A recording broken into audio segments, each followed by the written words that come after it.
hospitals, rehab centers, LGUs, and other state university, including medical technologists and technicians, janitors, security guards, ambulance drivers, and the like, as long as they can prove that their job involves regular exposure to COVID positive patients. So that yun po yun. Now for our GFAL, ito po yung GSI's Financial Assistance Loan na we previously implemented, na binalik na ulit namin, up to 500,000 provided resulting na take-home pay is within the General Appropriation Act pa rin.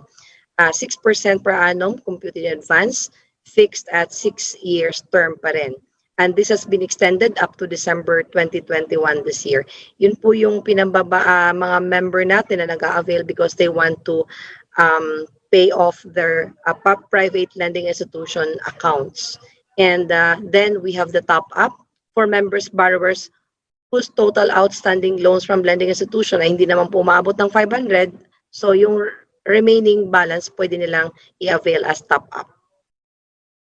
Filing din po nito is same na provide namin, Dropbox, online, or pwede rin kaming, may requirement kasi kami dito na financial literacy.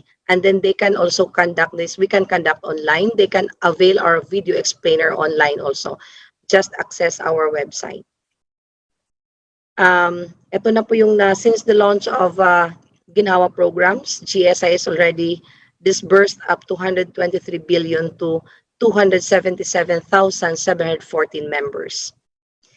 GSI's financial standing, Mr. Chair, as you were mentioning earlier, kung gaano pa ba, are we still in the right track or okay pa ba ang life ng GSIS? So ito po yun. Our net income, this is based on the 2019 year-end data. It's 100 billion and assets to 1.32 trillion. Actuarial life po natin is until 2044 or 25 years to go. And claims and benefits paid last year is 122.6 billion, 0.60 billion po. GSI study on the lowering of the optional retirement age. Ito po yung ating naging result. Lowering the optional retirement age from 60 to 56 would take away an estimated 4 years of actuarial life at the very least, for which purpose contribution rates would have to be increased to preserve life of the fund. Initial pencil pushing shows such increase to be at least 3%. Other programs that GSIS launched in response to the new normal, nagkaroon po tayo ng mga digital platforms and digital innovations. We have the mobile app, which is the GSIS Touch. Pwede na po ito ma-download sa ating Play Store or sa App Store. The GSIS Touch active government employees can view your membership service profile, service record, and then nandun po yung directory, nandun po yung ating citizens charter din in compliance to the ease of doing business. Kung may smartphones po tayo, pwede po kayong lahat po ng guides, lahat po ng anything that you want to know about GSIS, the processes, the procedures, the turnaround time, it's there. As long as mag-download po kayo ng GSIS Touch. Mayroon po din doon yung GSIS Motor Vehicles Claim Processing System, especially po for our government vehicles or your personal vehicles na naka-cover po sa GSIS insurance. Anytime, anywhere, pwede na po kayo mag-report or mag-access po sa ating MVCPS, which is also accessible in the GSIS Touch. And then we have the GHAP, more convenient, secure, and accessible way of paying or settling your GSIS real estate loan. Streamlined collection process with real-time crediting to the GSIS Union Bank. So kung may Union Bank app po kayo, you can do payment online through the Union Bank. And of course, our in compliance to Republic Act 11032, this is our GTAP or the Guide to Transactions and Processes. This housed our Citizens Charter. Proud to say na naka-award po ang GSIS nito, an international award under the category of electronic innovations, technological innovations. Ito po yung ating Citizens Charter na ngayon, nasa Guide to Transactions and Process, which we dub as GTAP po. Mayroon po kami nito sa lahat po ng branches nationwide and dito po sa GSIS home office. Another digital innovations, we have the GSIS accept of or direct payments through bayad centers applicable for advance payment, accounts with underpayment, and accounts in default, especially for those inactive members already na hindi na nakakapag-deduct sa kanilang salary, so they can simply pay through our bayad centers. So that's all for our presentation, Mr. Chair. Thank you and good morning. If you have questions.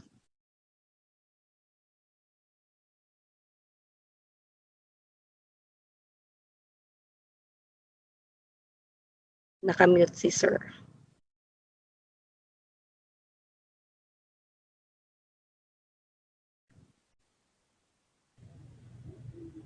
Sorry about that. Thank you, Ms. Fuentes. May I now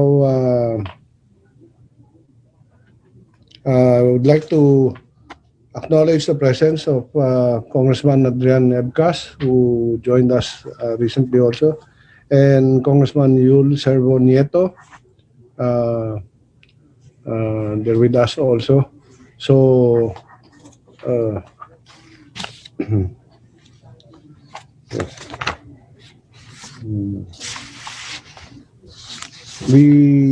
I would like to ask from the members who may have any questions. I think Vice Chair Gonzalo indicated that first that he has some questions. So I would like to acknowledge Vice Chair Gonzalo. And then the other members, if you want to have your name listed, may you text our ComSec on in this chat room so that I can give priorities to those. We have an list that we can go through. Vice Chair Gonzalo. Thank you very much, Mr. Chair. I have some few clarifications, both personal at the same time, more general. So first, dun sa Fund Life, you mentioned that the Fund Life would be of GSIS would be 25 years. Yesterday, dun sa discussion po natin sa SSS, ang Fund Life, if I recall it right, is 34 years. Pero medyo iba na yung feeling ng mga taga-GSIS at SSS, and they think that they're so afraid that the fund might be depleted. Pero lumalabas dito sa GSIS, your fund life is for 25 years. Is this not a cause for any alarm? For yung 25 years, that's based on the 2019 financial statement po ng GSIS as indicated in my slide, 29 year-end data. I guess the 34 years, perhaps it was the updated version. No, what I mean is, yesterday kasi nagkaroon po ng hearing with SSS naman. Doon sa SSS, medyo they're very much concerned dahil 34 years na lang daw yung fund life ng SSS because this is something na dapat in perpetuity. That's how they looked at it.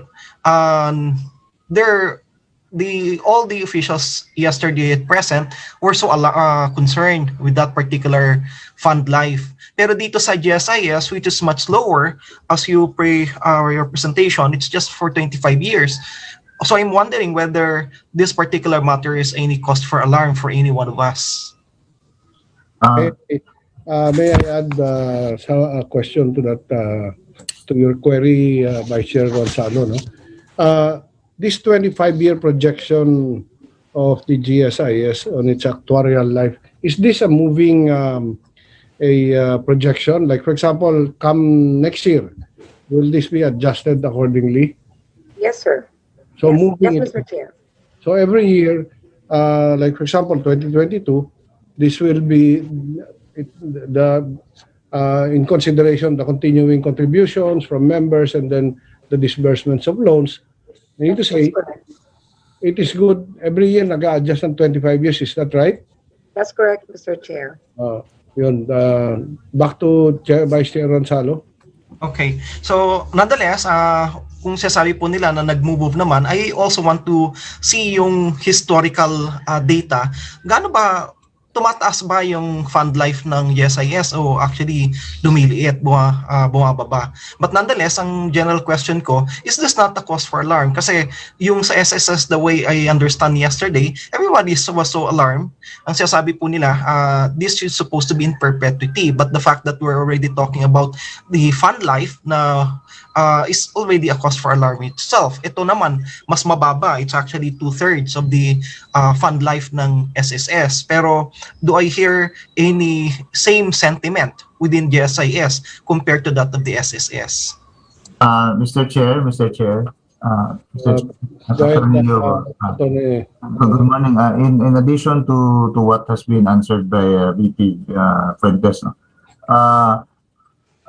we don't know the actual computation or formula used by SSS, but as far as our fund life, it's 2044 actually, no, 2044, so that's 25 years from 2020 or 2019, parang ano. I don't know with SSS, baka ibig sabihin nila is 2025. I don't know, no? If that's No, yesterday, based on the presentation, it's 2050 something. So 33 years. Okay. Pero the feeling that I got yesterday, kailangan talagang magtaas ng premium dahil masyadong lumilit na yung fund life dun sa SSS. Pero dito, I'm not getting the same feeling. Even though ang binabanggit po ninyo, we have a fund life of 25 years. Anyway, Honor, our actuary is also here. Maybe we can request our actuary to have more detail on the kind of fund life for the benefit of the committee. Ma'am Jen, can you elaborate more on the fund life of the GSIS? The information of everybody, no, so that we can maintain order. Everybody should address should refer to the chairman to acknowledge whoever is should be acknowledged to speak. Okay, I'm sorry, Mr. Chair. May we request, Mr. Chair, that our actuary, manager of the actuary, Jen, to enlighten more on the actuarial life and fund life. Okay, the chair acknowledges the presence of the GSIS actuarian. Good morning, sir.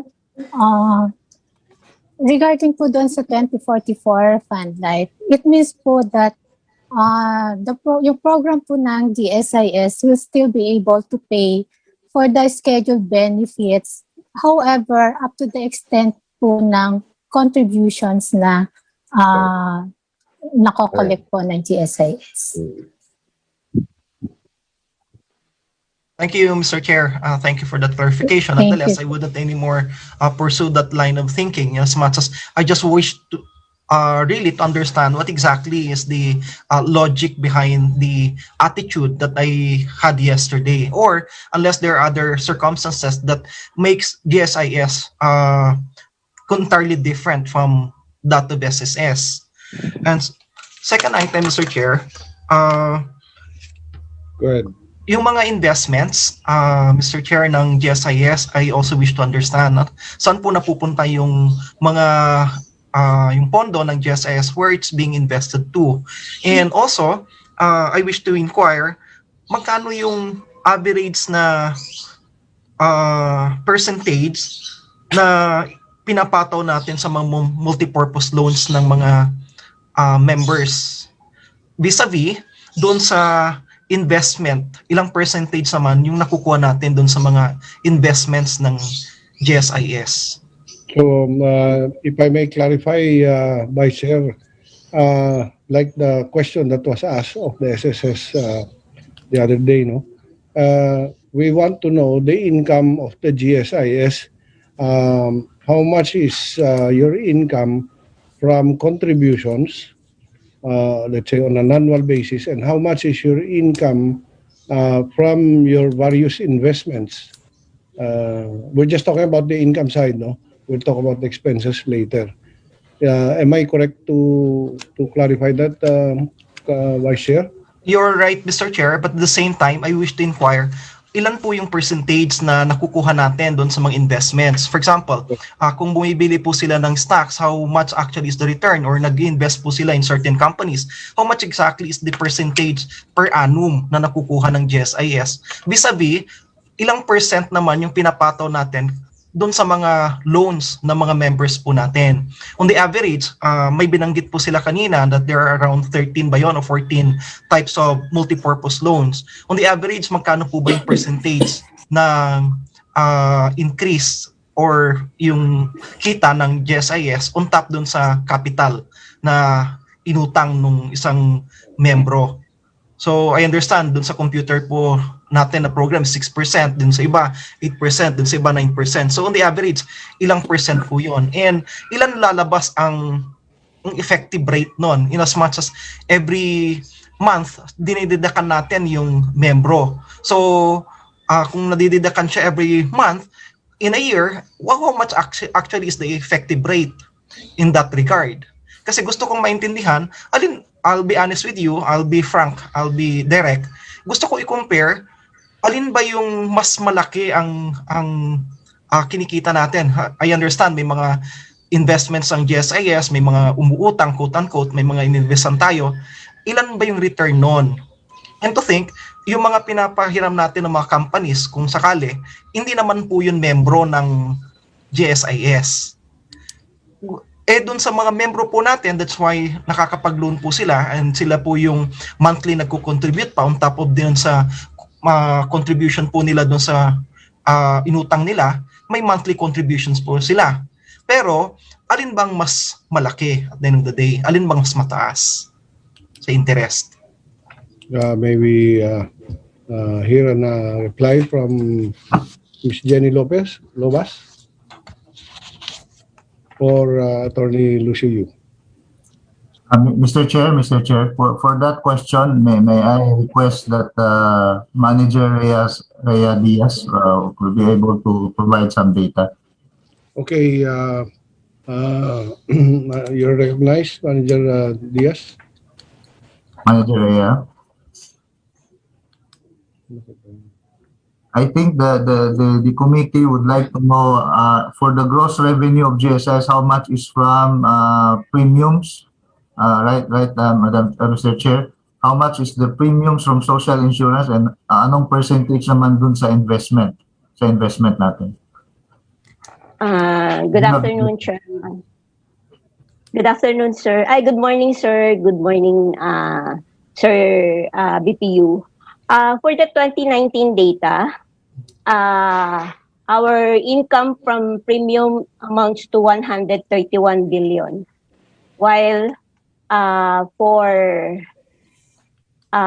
income from loans is around 39 billion, and from investment it's 48 billion. Sir, that is the 2019 figures. So let me clarify that. 131 billion comes from 31 billion comes from premium. Premium payments. Yes, sir. 39 billion from income from loans. Then 48 billion or around 49 billion income from investment. Okay, I think that was the point of the question, no? The income from investments, 48 billion. Yes, sir. Your premium collection amounts to 131 billion per annum, more or less. Yes, sir. For our 2019 figures. Yeah, and then your loans, loan income, interest income from loans.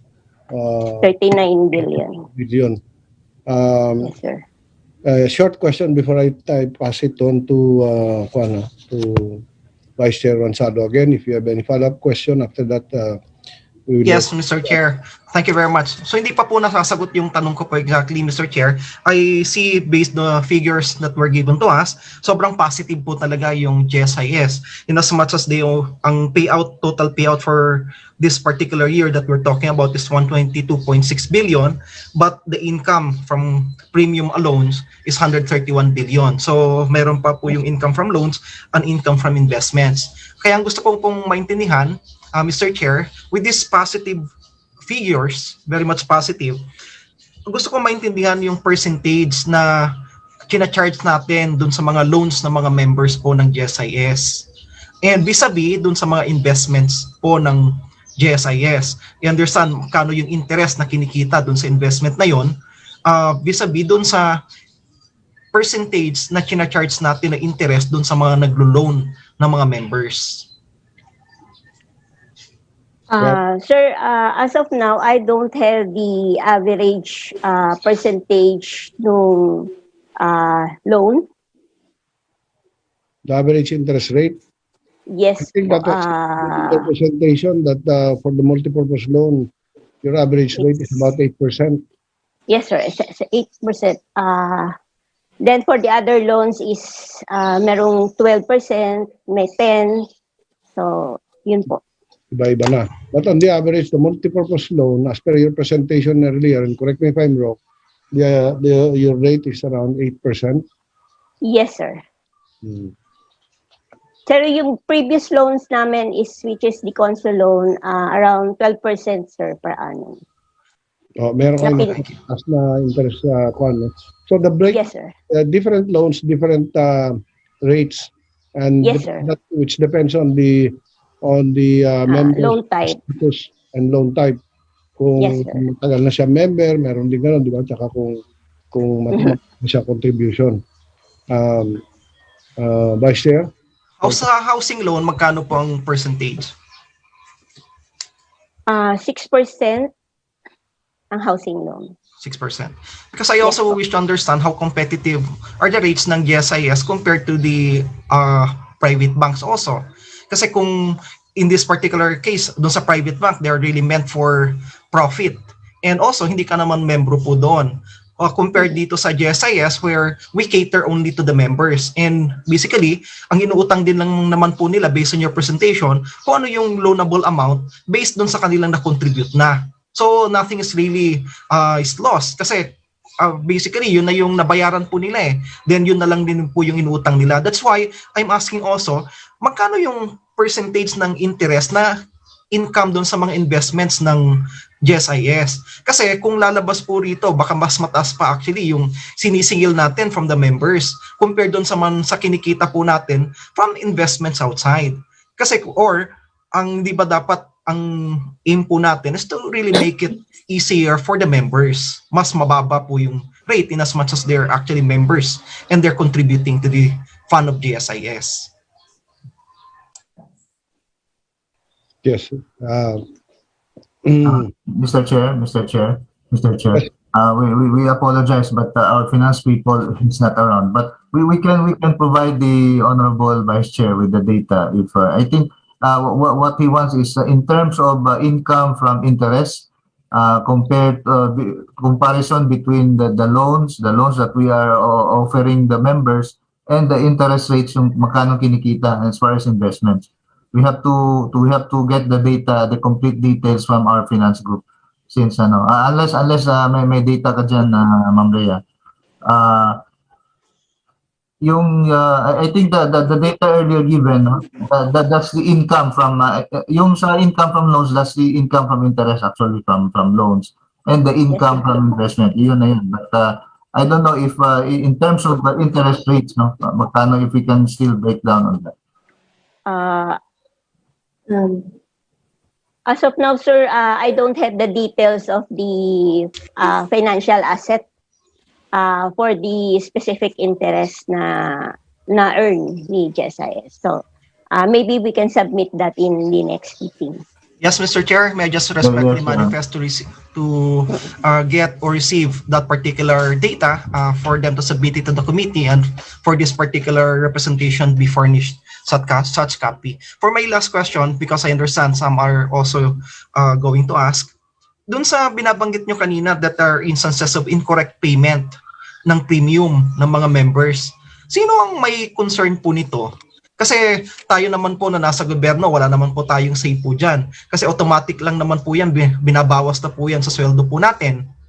Then kapag nakakaroon ng issue, may incorrect payment, ang ultimately nagsasuffer is the employee concern na dididakan, hindi makapag-loan, etc. yung mga concerns po niya. And in fact, these are all beyond the control and participation ng member concern. Kasi sabi ko nga po, by the time we receive our payroll, salary, our checks, automatically deducted na po yun. So, ano naman yung efforts din ng GSIS na ginagawa with respect to those agencies who might be non-compliant with respect to the timelines of submissions of the premium collections to GSIS?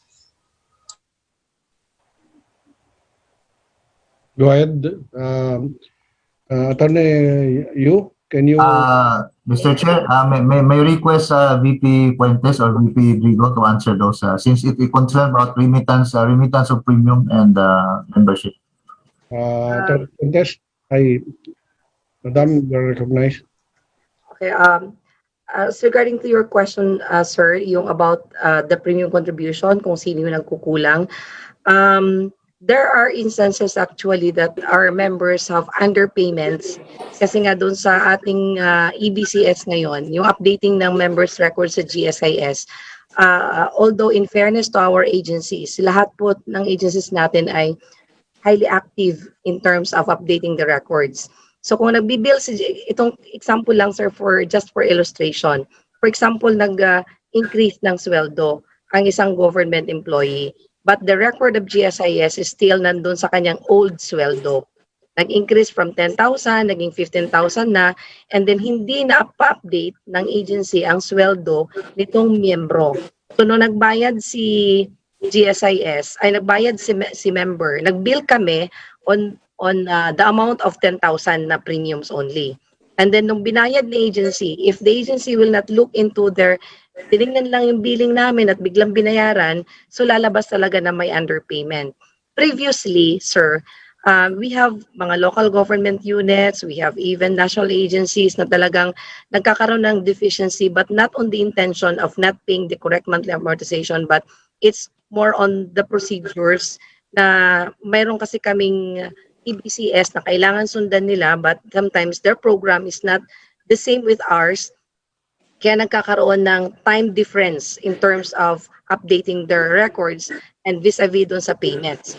So kung nagkakaroon man ng underpayments, kung anong ginagawa ni GSIS, we do send them the what we call the billing issues or the RBI, the billing issues. So sinasabi namin, hey agency, ito po may underpayment ng particular employees, what happened? Kung kailangan nilang i-update and then they pay naman, hinahabol nilang bayaran din ang mga correct monthly amortizations ng premiums. Now, there are also instances, especially nangyari ito dati yung sa situation ng DepEd before, na yung kanilang salary naka-program na for 3 months. So kahit kung may increase within the 3 months, nabayaran, naka-program na, naka-prepare na yung remittance list, na-remit na sa GSIS, nagkakaroon ng mga underpayments. Ang nagiging significant effect niya, if maglo-loan si member on a particular month and hindi pa na-update yung record, magrereklamo si member na, hindi updated ang aking sweldo. But, hindi yun ibig sabihin na kasalanan ng agency, kasalanan ni DepEd kasi hindi in-update.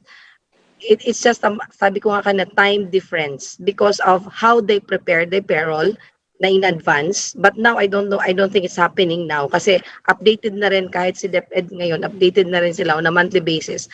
Unlike before na nung check-it pa na talagang, at saka IBM naka-centralized, 3 months. So there were premium gaps before, but both agency and GSIS, nagkakaroon na kami ng close collaboration to correct the premium contribution at makorek na ang posting sa GSIS.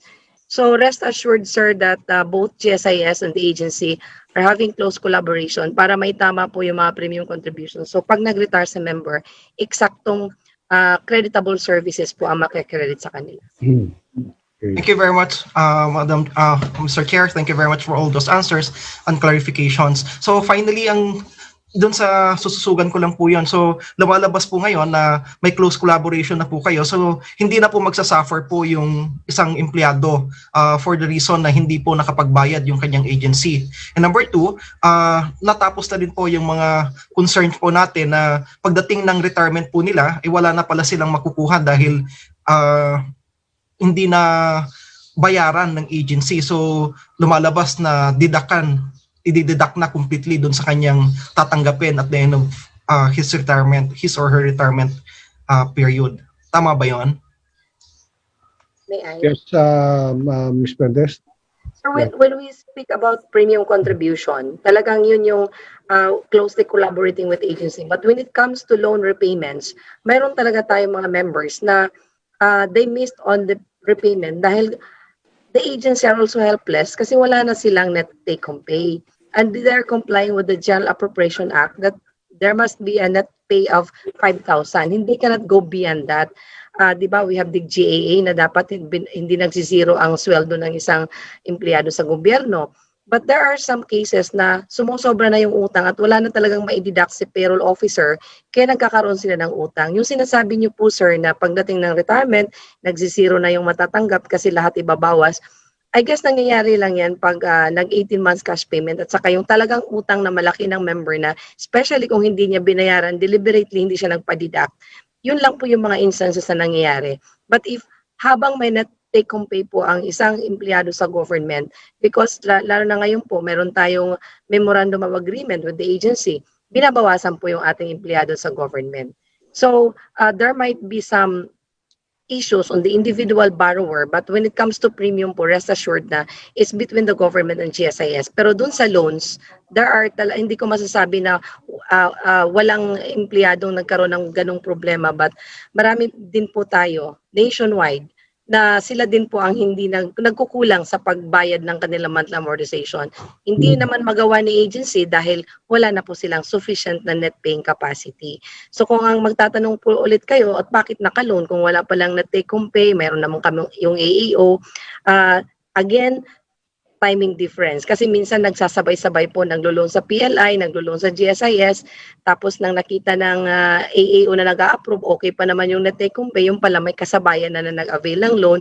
So nung nagsingilan time na, sino nauna na nangolekta, nagkakaroon na ng hindi na nila ma-implement yung aming collection dahil nga wala ng sufficient take-home pay para ibawas pa ang kanyang monthly amortization. Thank you very much, Mr. Chair. So, yun lang po yung mga tanong ko po. But I suppose yung mga binabanggit po natin ng mga concerns ngayon as much as possible, mas ma-minimize na po ito. Kung noon, madalas marami tayong kwento na narinig na ganito, I hope that this 2021 na ngayon, mas maibsan na po yung mga cases na ganito. Thank you very much, Mr. Chair. Sir, one hirit lang po. Mr. Chair, just to clarify, sir, your GSIS now is we're embarking to a ginhawa customer experience already.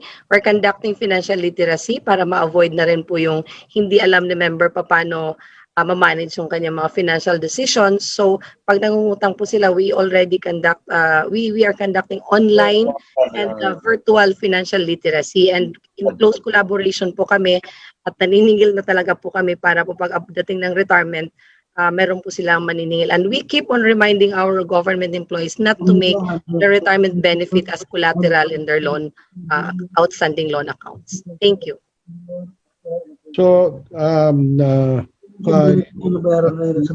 Pendes, doon sa follow-up question lang doon kay Kong Ronsalon, meron ba kayong credit checking or automatic yung pag-grant ng loan pag may nag-apply?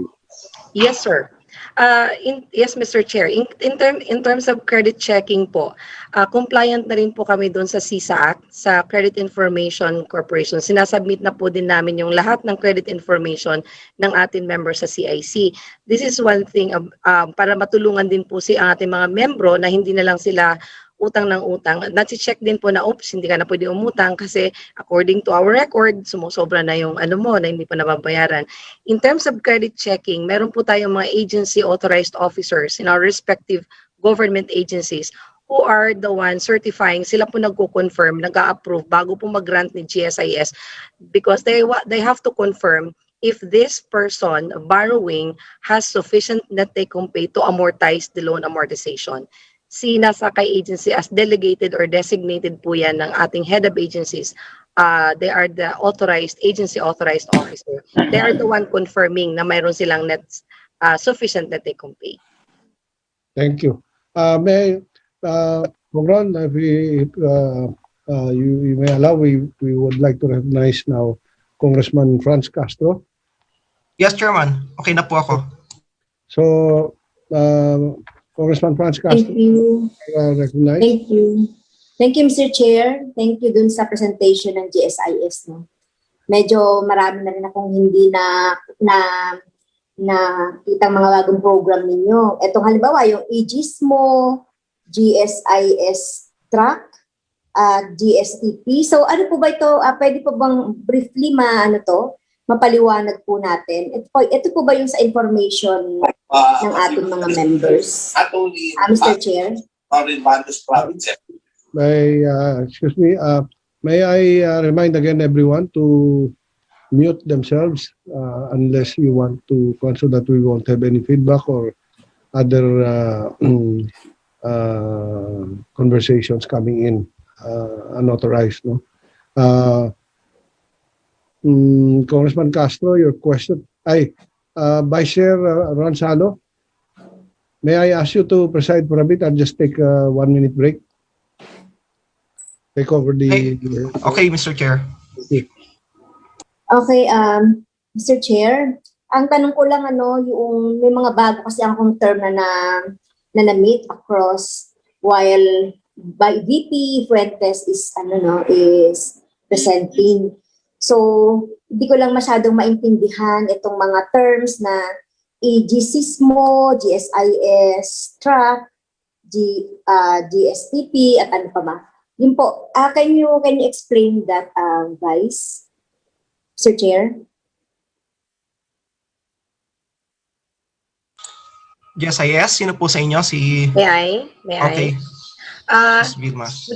Good morning, Ma'am Franz.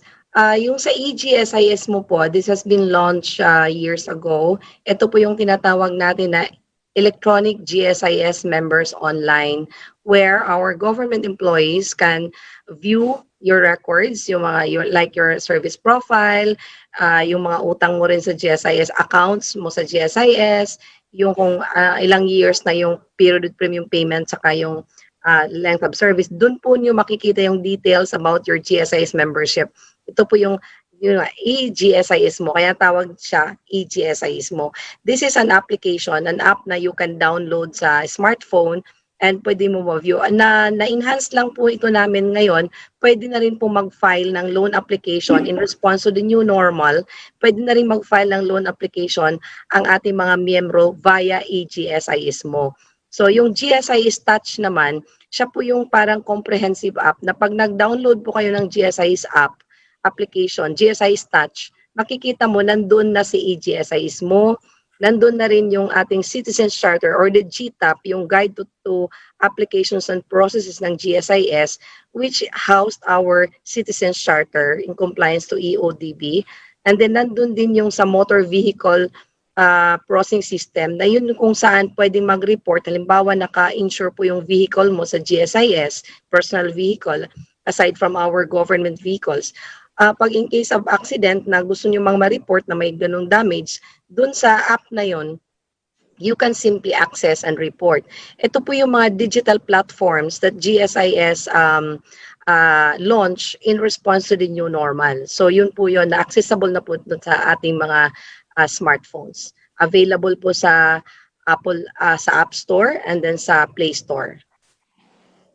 Yung isa po, yung GHAP naman, yung GSIS Housing Online Payment naman po yon. Na pwede po kayong, kung mayroon kayong Union Bank account, mayroon po yung UBP na online banking, pwede po kayong direkta na magbayad doon. Those are digital platforms po. Thank you, Mr. Chair. Ma'am Vilma, no? Yung dito sa gross, I just would like to explore din yung mga tinanong po ni Vice Chair Salo about the revenue. So malaki po pala ang revenue at income ng ating ano. So hindi po pa po available yung 2020? Hindi pa po available yung ating 2020 report? Ma'am Jenny? Mr. Chair, sino po ba yung sa finance? Si Ma'am Jenny? Mr. Yes. Chair, may we ask, may request Manager Rhea Diaz or the actuary to answer the question. Ma'am Rhea, Sir. on the 2020 data, I think, We already submitted our initial 2020 FS last February 10 to COA, sir. So, ipoprovide po yung once audited na siya. Okay, thank you Mr. Chair. Thank you Ma'am Jenny. So, napakalaki pala ng ating revenue on premium payments, 131 billion. So, saan po nang gagaling itong revenue na ito from our premium payments? Kasi alam po natin na syempre ito yung 12% sa employer and then 9% sa member. So how come po nagkaroon tayo ng 131 billion na income from the premium payments? May I po? Go ahead. Sir. Sir. Okay, sir.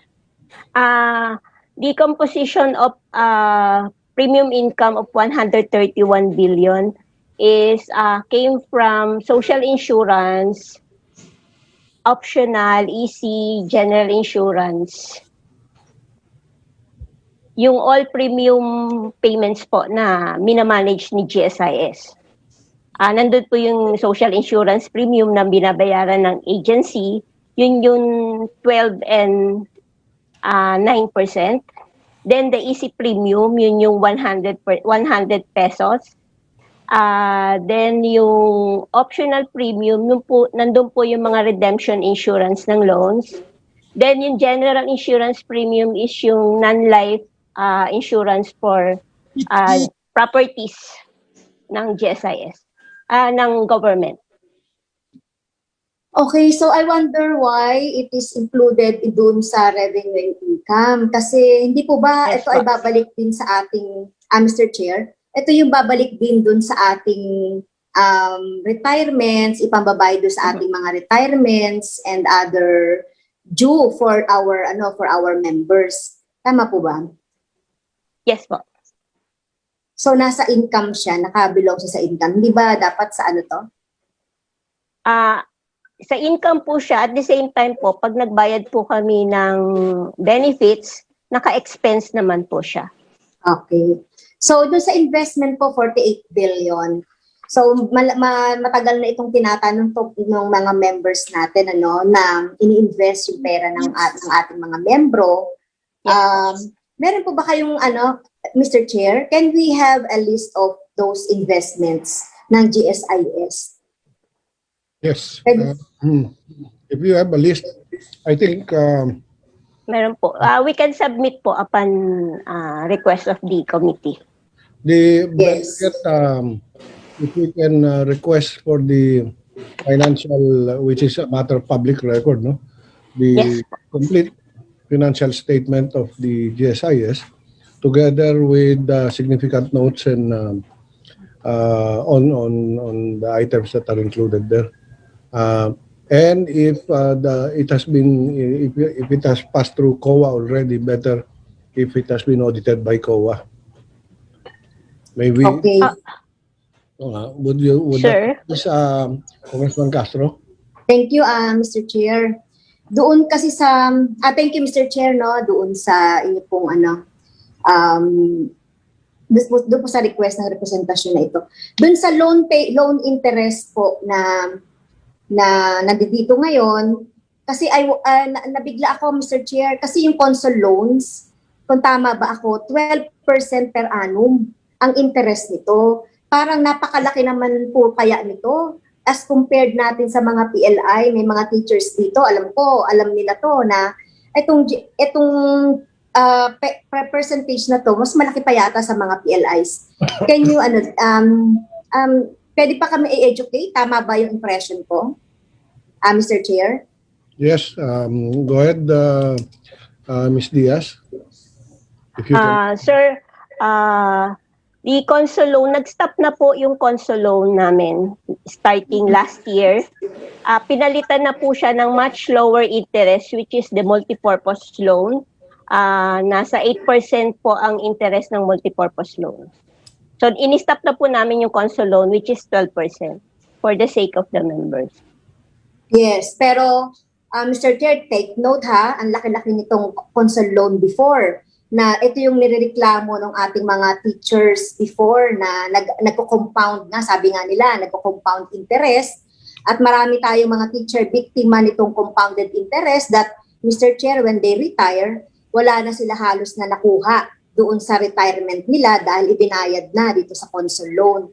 So, siguro we need to review pa rin itong policy on loan at kung paano ito inaano ng GSIS dahil ito yung madalas na reklamo ng ating mga members ang alam ko sa DepEd sa teachers. And then ito pong pag nag-retire si teacher, itong mga loans na ito ay dinededuct. At ito may bago rin akong term na nakuha, yung PPP, period of premium payment. Hindi na to sa mga teachers na nandiyan, hindi na ito yung premium. Ito ba yung premium based policy na pinatutupad ng GSIS, Mr. Chair? Ms. Diaz, can you answer that? What does PPP stand for? And Mr. Chair? Sir, can we have the operation? Mr. Chair, can we request BPB to answer the question? Thank Yung you. PPP, PPP is period premium payment kasi dati po we call that record of creditable services. We have total length of service in the government and we have the creditable service in the government. It was changed to period with premium payment. So pagkakaiba po nito kasi po when it comes to computation of benefit, ang babasihan po natin yung mga years, months na mayroon pong period premium payment. That's why we call that PPP.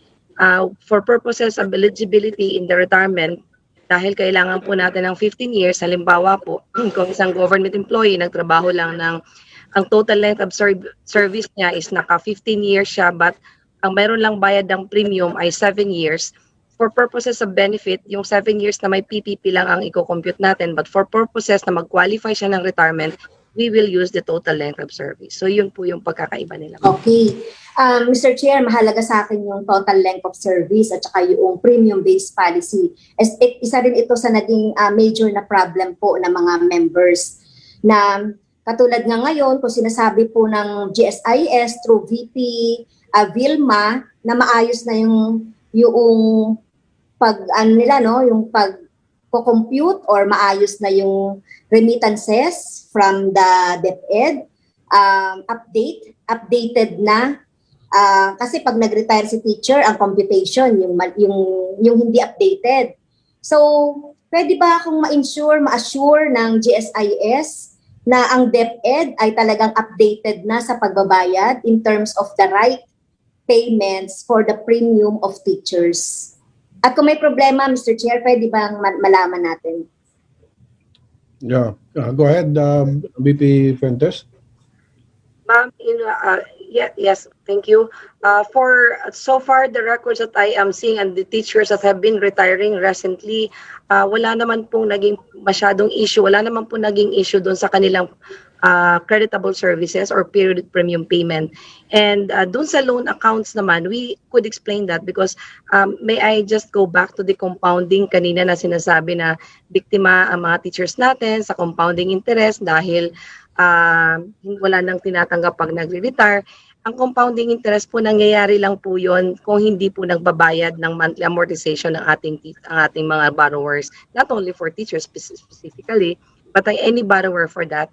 Pag hindi po talaga nagbabayad ay nagko-compound. Nasa terms and conditions naman po yon sa kontrata po ng loan na ina-avail ng ating borrower. However, if monthly naman po yung bayad, wala pong nangyayaring compounding of loan amortizations. In fact, kaya nga po sabi ko nga, we are closely collaborating and aggressive po yung collection namin sa ating mga government agencies para wala pong magko-compound na interest. Because as much possible, hindi namin din gusto na kumbaga ang isang borrower ay nalulunod sa mga penalties. So that's I hope we want our government agencies to work with us also na sana kung yung mga collection na pinapadala namin ay may implement para wala pong compounding. But as going back ma'am sa Ma'am Franz, sa sinasabi mo if if ma-assured po ba ng DepEd natin ay nagbabayad ng eksakto. So far in the last years na nakikita ko po, DepEd is also collaborating with agencies, with us dito sa home office lalo. Our point person here is si VP Leia, yung NCR na Vice President. Sila po yung parating nag-uusap at damay-damay lang na po kami yung Visayas, Mindanao, and Luzon with all the updates. So, so far naman, wala naman po na tayo nagiging problema. Kung mayroon po yung mga premium gaps sa mga dati, naaayos naman po if nare-reconcile, nakakapagpa-reconcile ang ating guro bago mag-retire. Okay. Thank you, Mr. Chair. Yung tungkol po doon sa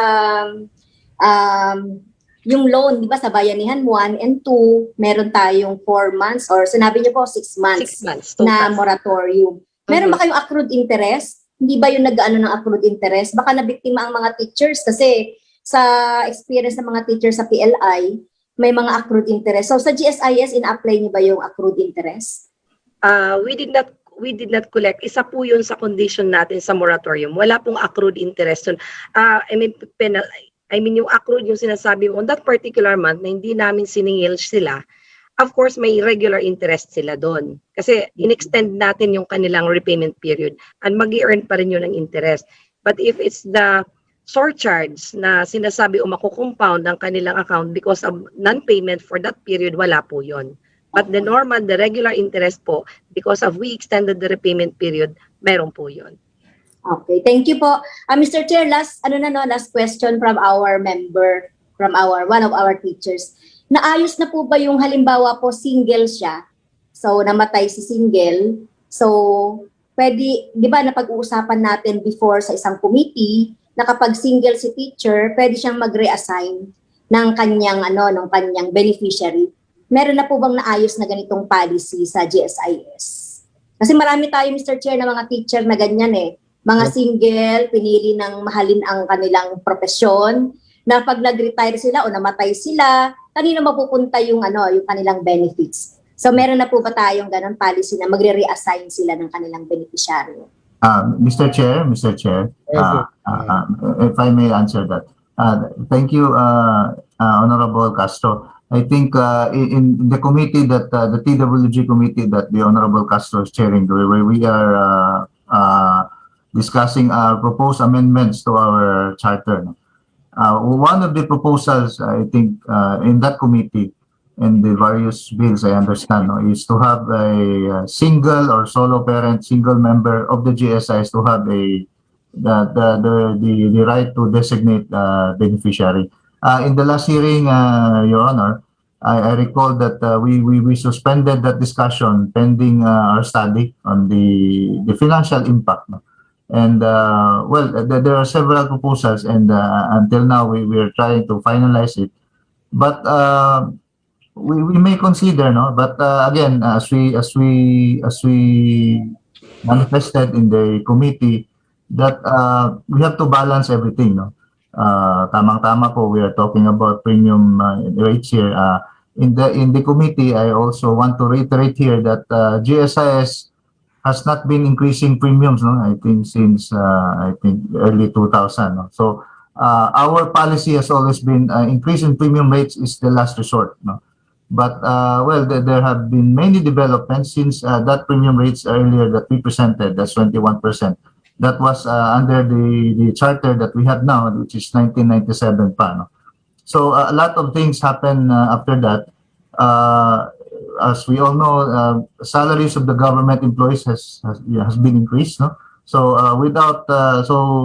the benefits that were computed based on those rates are based on the salaries during 1997 or 2000. So yes, in the answer to that question, we can consider, Your Honor. But again, the financial impact we have to determine muna, no, on that proposal. If ever, we will also include it in our proposal. In fact, there's a standing substitute bill there, no, where that provision has been proposed. That Yeah. single thing. Okay. Last manifestation, Mr. Chair. Kasi itong mga single natin na mga employee na nagre-retire, so yung kanilang mga benefits, dahil wala naman silang mga heir, wala naman silang mga anak, or patay na rin yung kanilang nanay or yung tatay, yung benefits napupunta riyan sa pondo po ng GSIS. At yan po yung gusto rin nating malaman, Mr. Chair, kung magkano yung mga ganitong mga cases na nadagdag doon sa pondo ng GSIS. Kasi nagtatanong din yung ating mga single na mga members po natin. At kung pwede namang magawa yan sa policy, why not? Diba?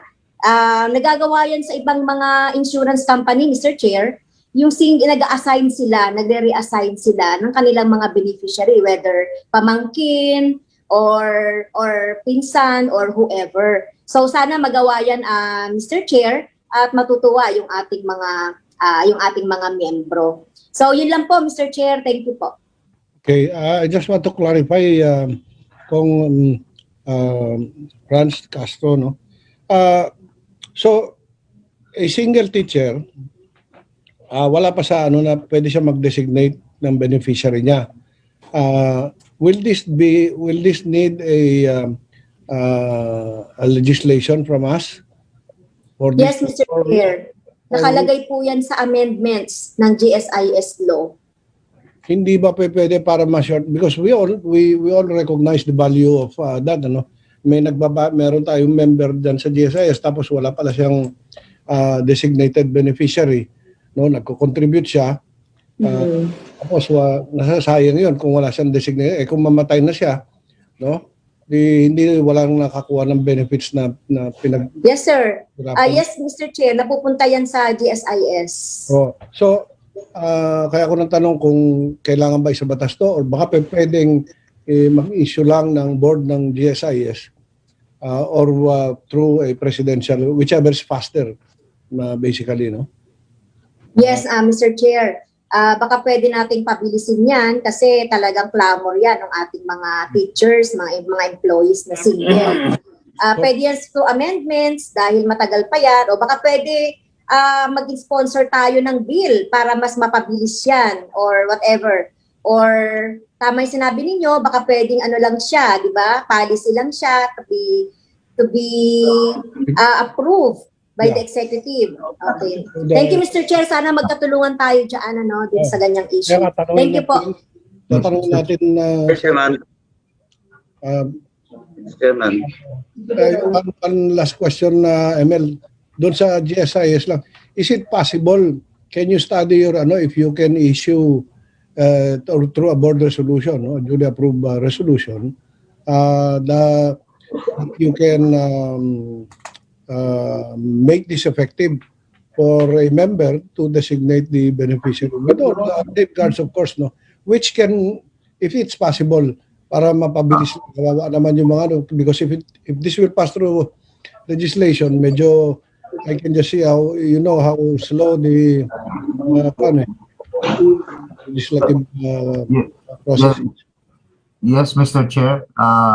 Let me clarify also that a single GSIS member paying premium contribution, hindi naman totally wala siyang matatanggap. Actually, if he retire or separate from the service, meron siyang matatanggap na retirement or separation pay. Now, I think the issue here is that when he died, no, or wala siyang beneficiary, because the charter is very clear that the primary beneficiaries are the legal spouse and the legitimate children, 18 years old. So those are the primary beneficiaries insofar as benefits aside from retirement, no, yung mga survivorship and funeral benefits. That is one of the proposals, no, in the committee that we are discussing in the charter amendments. The reason is that the charter is very specific insofar as the definition of primary and secondary benefits. And if you have the legal spouse and legitimate descendants and children is very clear. So if you're single, definitely kahit may anak ko yan, hindi siya papasok dun sa legitimate children. As to your suggestion, Your Honor, that can we impose the same, no, or provide this kind of amendments or revisions. Currently, the board has instructed the legal and the operations group to have a study on this. But initially, these were included in the proposal to amend our charter because we believe that it should entail amendment, Your Honor. Otherwise, wala hong basis. The law is very clear insofar as the beneficiaries are concerned. But as to other benefits, we are currently studying because the board also of the GSIS is authorized to issue rules and regulations, but we are limited by that jurisprudence also that it cannot go beyond the law, Your Honor. Although other benefits we're currently studying it. Yes. So that was my one. Through a proper board resolution. That's possible. If not, then we will go by way of legislation. I would like to recognize with your indulgence, Congressman Gaite, si ML.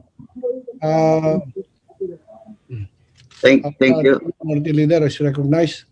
Thank you, Chairman. Sorry, Congressman Gaite, I have to ask question dahil lilipat ako doon sa meeting natin sa minority. Anyway, Mr. Chairman, sorry din po na late ako dahil nandun ako sa kabilang committee hearing. Anyway, gusto ko lang sundan, based on the records of my staff, gusto ko lang sundan yung mga tanong na that was raised by Congressman Vice Chair Ronzalo and of course Congresswoman Franz Castro. First, Mr. Chairman, can we ask the GSIS, yung sa actual life na sinasabi nila, which is 2044, ano ba yung basis nila for this? Kasi as stated by Congressman Salo, during our briefing yesterday with the SSS, yung actual life ng SSS is better than the GSIS. Well, in fact, question of collection efficiency and rate, of course, napakalayo. Yung SSS is around less than 50%, while GSIS, malaking nito, efficiency-wise, kasi direct diretsong binabawas sa bawat pasahod ng mga empleyado ng gobyerno. Now, ang hindi ko maintindihan, Mr. Chairman, bakit 2044? Now, anong basis nila? At the same time, second is, saan ba ito nanggagaling? May actuarian ba, internal actuarian ba yung department yung GSIS? Just like sa SSS? That's my first question, Mr. Chairman. Mr. Chair, may request Manager Jenny Lobas to answer the question, please. Yes, go ahead, Manager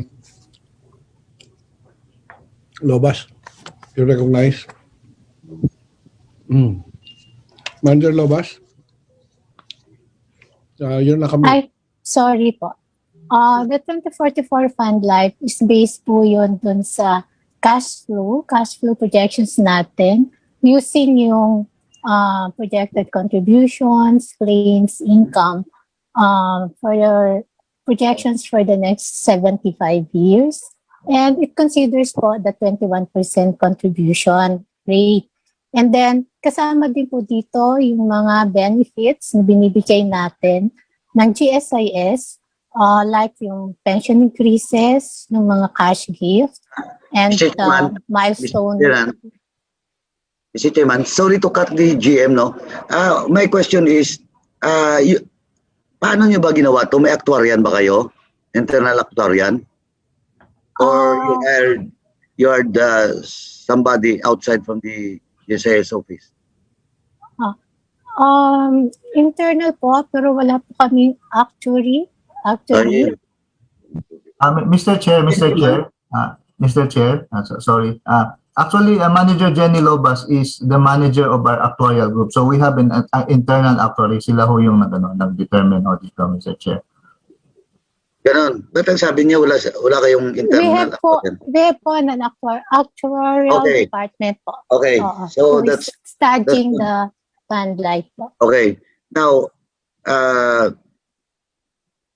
wala bang other sources outside of the agency that is being hired or mandated by the charter of GSIS?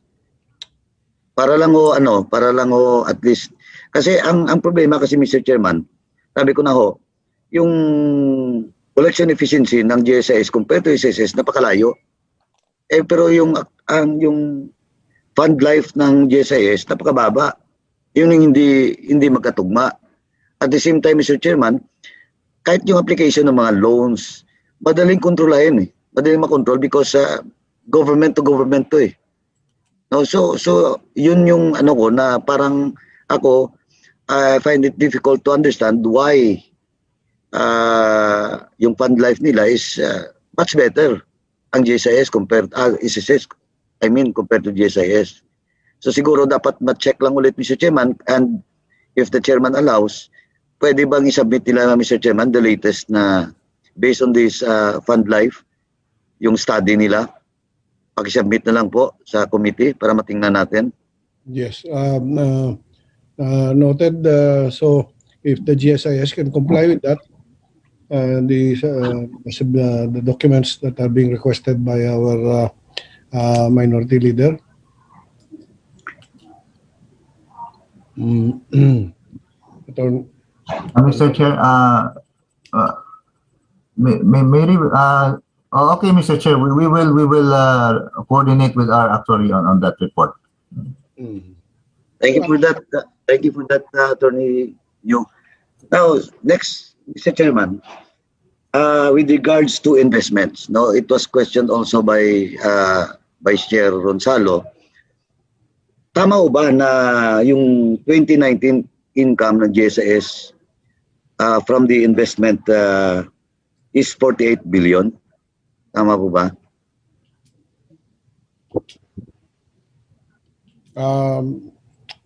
Mr. Chair, may we request Manager Rhea to confirm? I think parang 48 billion ngayon. It come from investment, Manager Rhea. Mr. Chair. Yes, sir. Yes, sir. Okay. Now, this 48 billion, alam naman natin, hindi lahat to liquid, di ba?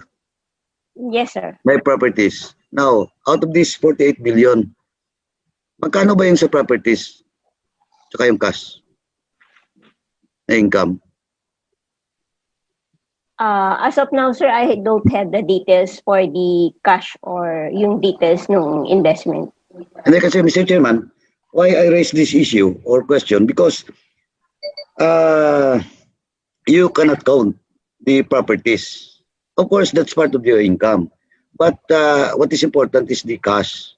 Kasi yan yung kinukunan natin para dun sa mga loans and other programs and projects of the GSIS. So, kailangan siguro, Mr. Chairman, isubmit ulit nung GSIS yung cash and properties na income, allegedly income for 2019. And kung mayroong 2020, mas maganda. Yes. I think from investment, from financial investments, yun yung hinahanap ata natin. Yeah. These are the financial investments, not necessarily the investments in real estate, no? Unless, of course, that real estate is being rented out or leased out and also making money. But there should be a breakdown. Yeah. 48 billion investment from income from investment. How much is coming from financial instruments, no? Like corporate papers, the debt papers, and other investments either here or abroad. That will be our next question also. If you pakisabit na lang siguro, Mr. Chairman, sa GSIS, lahat ng mga investments nila, at the same time, yung income investments, sabi nila, magkano kinita na cash at magkano kinita doon sa properties. So, based on the breakdown that you gave earlier, your income from premium, 131 billion, 39 billion from loans, and 48 billion from investments, no? How much is your principal amount in investments? Yung kabuuan ng pera nyo that is invested in Zoom lang. Sino nandyan? Chicken plate. in financial instruments, no? Para bang, let's say, nag-invest kayo sa stock market or nag-invest kayo sa ganyan, no? How big a fund is this, if ever? Mr. Chair, may I just request that we will be given the time to submit the report because we apologize that the officers are here are mostly on the social insurance. So we will just submit anyway. There will be details on that. We will just submit the details on that. So, before we go on later, before we adjourn, no, we will be scheduling a hearing, and that maybe we can request all the members of the committee to submit certain specific questions so that the GSIS in the next hearing will be more prepared. ML, any follow-up? Mr. Chairman, we will have our next hearing. Yung mga pending question ko, i-raise ko lang doon sa next hearing kasi I have to leave na, Mr. Chairman. Kasi di ba may minority meeting ngayon? And some of the members is now in the Zoom. Thank you, Mr. Chairman. Thank you, dear minority leader. Now, I would like to recognize, they're still here, Congressman Robert Ace Barbers, and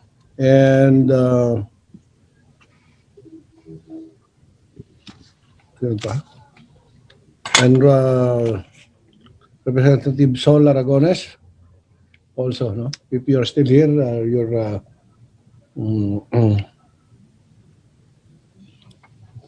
would also like to recognize the presence of Ms. Pegalan of the ACT Philippines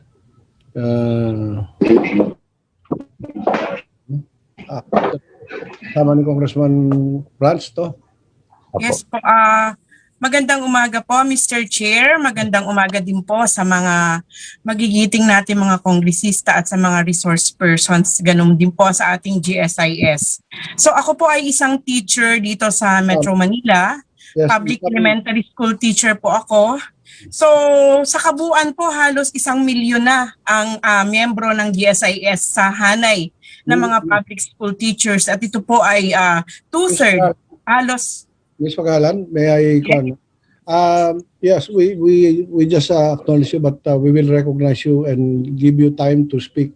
But let me first give a priority to our dear members, no? Kasi nakapila po yan, no? And as I said, I assure you, we will give you the chance to be able to... Kaya I settled for ano eh. Kamagayan, who was that? Anyway, may I now recognize Representative Ferdinand Gaite? Salamat po, Mr. Chair. At mga ilang katanungan lang dahil pupunta rin tayo sa minority meeting. Anyway, una po, ang pinakabuod ng ating briefing ay ang nababanggit na bunga na nga rin na binabanggit na sa matagal na panahon, wala daw increase sa contributions sa GSIS for the past several years, no?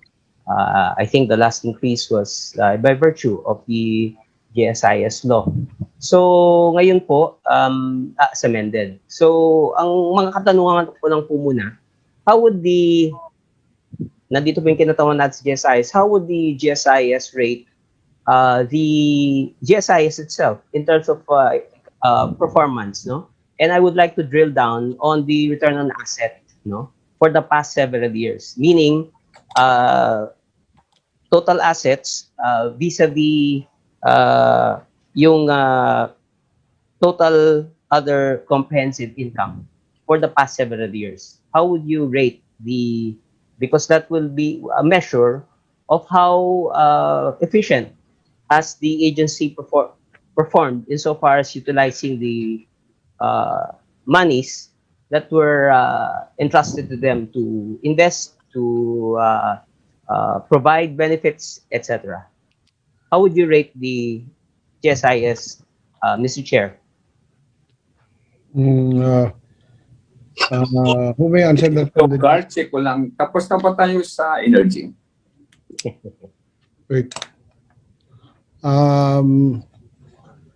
Dito tayo sa Attorney Yu. Thank you, Mr. Chair. In answer to the questions of Honorable Ferdinand Gaiten, without going to specifics, Mr. Chair, since our finance people is not here, I would say that overall GSIS has been performing well in the past several years. Our financial status is stable. The reason that I said that we might consider the increase in premium rates is because there are various proposals, including that lowering of the retirement age, which we have always been consistent that it can affect financial impact in the actuarial solvency. Not to the point of being negative, but as we had presented earlier, it will reduce further the actuarial life. But this is not to say that we're in a very red flag or in a very negative state. But we have to see to it that GSIS as a social insurance institution can have a sustainability of funds because ours is a fund life is very important, and that we pay for pensions. No, we are not only paying for benefits of the current members who are working, but we have to ensure that once they retire, they will have pensions to enjoy, and once they are out of this world, their heirs can also have survivorship benefits. That is why in our several comments and position papers in the various bills proposal in the Congress, we have always emphasized that whether it will affect the financial stability, not because we're in a very dire state, but we have to see to it that it is enough, not only for the current members, but for the future members. So overall, I can say that we are financially stable, although we have to check once in a while, whether these benefits that we are proposing that is under deliberation in Congress will have effect on the actuarial life. That's all, Mr. Chair. Thank you, Mr. Chair. Kaya ko po natanong yan kasi nga po ang layunin ay itaas ang contributions. And I think according to Mr. Yu, in anticipation probably of increasing liabilities of the agency. Yung expectation that example na banggit nga po yung pagbaba ng optional retirement age. By the way, it's not mandatory.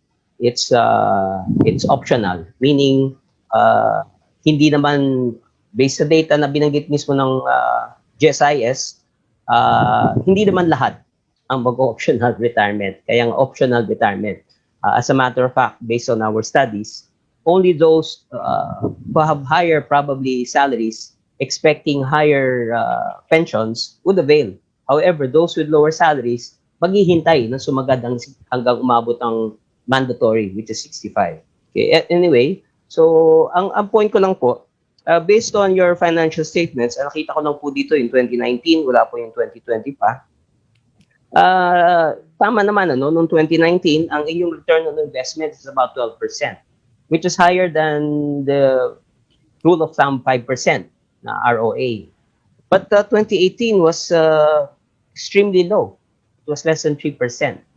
So, ang point ko, maraming concerns ang mga nagsalita ng naunang mga pagnatawan hinggil sa usapin ng investments, kung paano ito in-ensure na nakakabalik ba para nga rin sa benepisyo ng ating mga miyembro, yung usapin na ano ba mas malaki na kinikita ng GSIS, investments ba o yung loan portfolio na binibigay natin sa ating mga members. So I think that's one great concern because totoo, if we do increase the contributions, obviously since there are two components of the contribution, one from the employee and one from the employer share, we still do not know what is the concept or the idea, whether it will be the employee's share or employer share or both will be increased.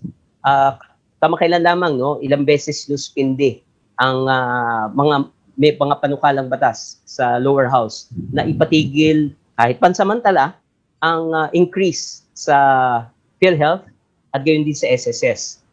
Obviously, because of the pandemic, we can ill afford to have an increase right now. So, I don't know the timeliness, no, of this increase. But going to probably my last question, because I will still go to our minority meeting. May pag-aaral po ba kayo in the realm of social security systems? Nasaan po ba ang Pilipinas, particularly GSIS, dahil ang SSS ay may ibang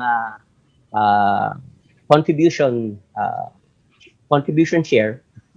In the realm of contributions, may idea po kayo nasaan po ang Pilipinas in terms of GSIS in particular, in terms of employer share to the social security system, Mr. Chair? Mr. Chair, may we request Manager Lobas again to expound on that if we have data in so far comparison with the other social insurance worldwide, if as far as premium contribution rate, meron ba tayong data, ma'am? Before you answer, I would like to point out, no, in our invitation, but I think you clarified this at the start, no? In our invitation to the GSIS, it was specifically mentioned that our topic will be the financial state of the GSIS, meaning to say, we want to know about finances, not, but you made presentations on the benefits and ano eh. We will get to that channel later, but number one, as per invitation, is your financial state or financial health. So I hope next time this will be more fun. No? The ComSec, make sure that next time that we invite, the topic is well understood and prepared for. Noted, Mr. Chair. Okay. So, Manager Lobas will be the one answering, right? Right now po, sir, I don't have the data. So, titingnan po namin kung saan po yung GSIS contribution rates compared to kung ano po yung from other countries na defined benefit pension system din. Okay. Representative Congressman Gaite, Yes, are you asking for, let's say, the proportional contribution between employee and employer? So dito po sa Pilipinas, no, the proportional contribution is 8 and 12. 9-12. Apo, 9 ang meron ba tayong study, GSIS, comparatively speaking, with, let's say, other countries within the Asian or within the Asian context na lang? They also have GSI. I'm sure you've gone to conferences, you've studied the insurance system of the other countries. Do you have any comparative knowledge of how are we compared to them? Right now, sir, I don't have po the info. So, we will just po submit kapag meron na po kami ng information about a comparison of the rates with respect to defined benefit pensions in Asian countries. That's very surprising because you should be benchmarking yourself with all the other no? Noted, sir. Our social security system, and then you're not benchmarking yourselves with the other countries. So there's no way to say whether you're performing well or not. Kanya-kanya na lang kayong unless you benchmark yourself with other countries, especially the more progressive ones. Mr. Chair, let me just add a few comments. We will get the details insofar as if there are available. But during one of the hearings in the various bills, like the one on the lowering of retirement age, we emphasize that, as I stated earlier, increase in premium rates has always been our last resort. So the rates that we have, 12 and 9, That was the rate in our charter noong 1997. No? And during that time, it was based on the benefits provided in the law, the retirement age of 60 and 65. That is why when we discussed, when the Congress discussed the bill on lowering of retirement age, the possibility of increasing the premium rates were discussed. I recall it was the Honorable Salceda who even suggested that it's about time that GSIS also consider and explore the possibility of increasing the rates, no? Because based, I think, I cannot recall, pero sabi niya, I think that's the trend, no? That's the trend worldwide. So we are currently studying it, but as I said, because of the pandemic and a lot of developments, that will be our last resort. But as much as possible, we would not touch on the premium rates, no? As much as possible, we would maintain it. But also, we also wish, no, that the benefits will be somehow stable, no? Hindi, not the drastic proposal, for example, like lowering of retirement age and other benefits, no, which were discussed in other committees. So that's has always been our position, Your Honor.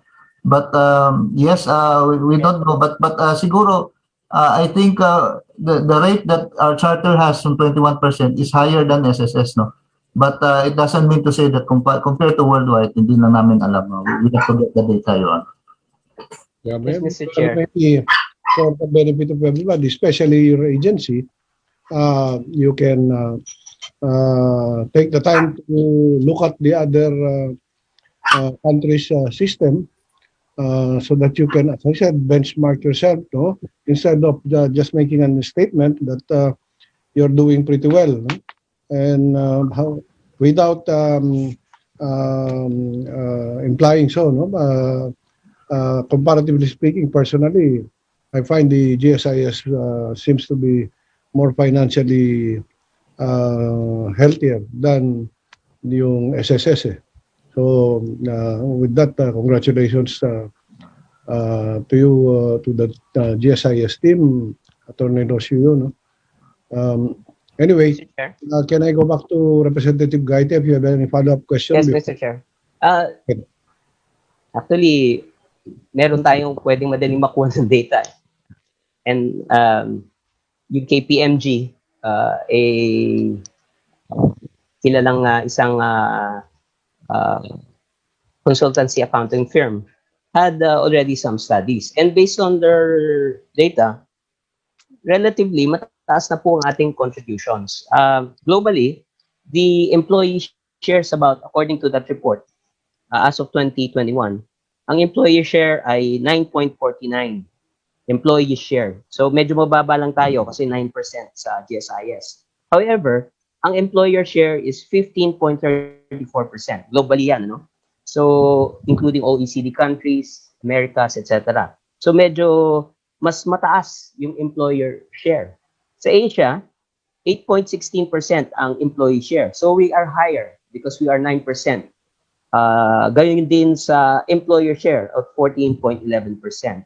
So siguro maaaring tignan nito, no, na tama po yung kahalagahan ng benchmarking. So we know where in the social security systems worldwide where we are, because if other countries have, totoo, no, mas mataas nga ang employer share. Kung may itataas man, dapat yun ang aralin natin, no? Kasi employee share relatively, we're already within that average level, no? Pero in terms of employer share, mababa pa. Nasa 12% tayo, nasa 14 to 15% na ang employer share.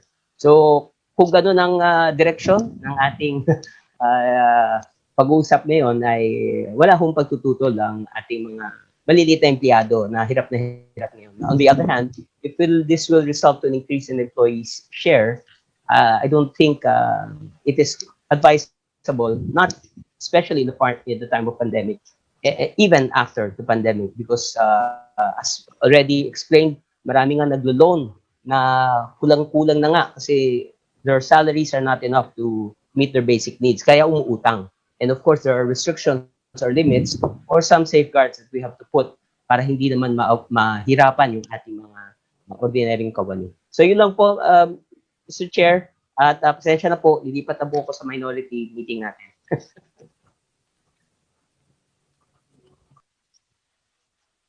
I call on Vice Chair Ronsalo. Are you present? Vice Chair Ronsalo?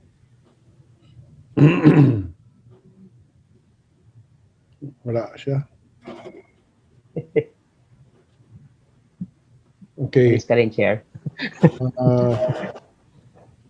If I think we might have to call a recess, no? So we suspend the hearing or a recess because there is an obnayan that's ongoing, and then a lot of our members are also there ata, and then we have the minority meeting.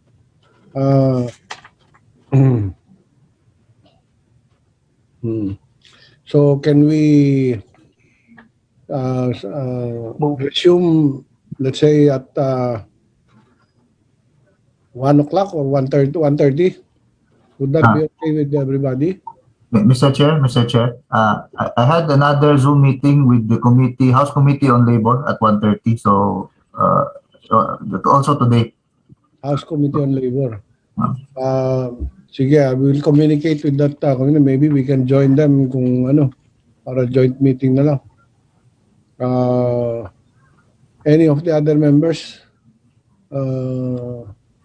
Chair, attend rin ako ng 1:30 na labor. Mag-attend ka rin. Opo.